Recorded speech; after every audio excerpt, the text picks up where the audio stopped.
जान मरेला हर बिंदिया कजरा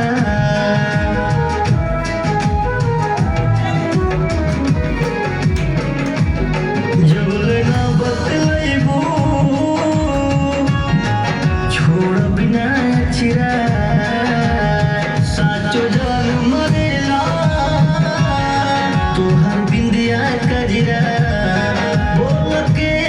कर तू गोरी दीवानी हो बोल के कर तू गोरी दीवानी हो कोना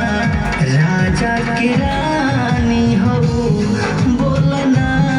कौन राजा की रानी हो बोलना कौन राजा की रानी हो। Music by Sangam.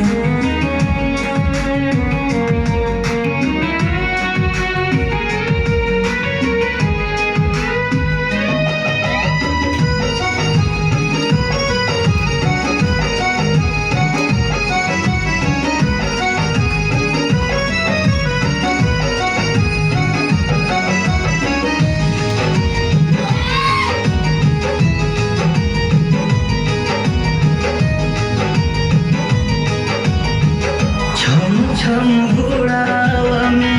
बोले पाए जनिया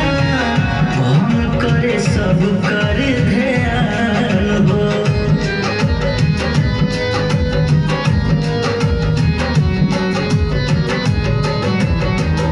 जे करिए बाची हो खबूत थाती करी ही कतना गुमान हो केकर खातिर तू बनला कहानी हो केकर खातिर तू बनला कहानी हो कोना राजा की रानी हो बोलना कौन राजा की रानी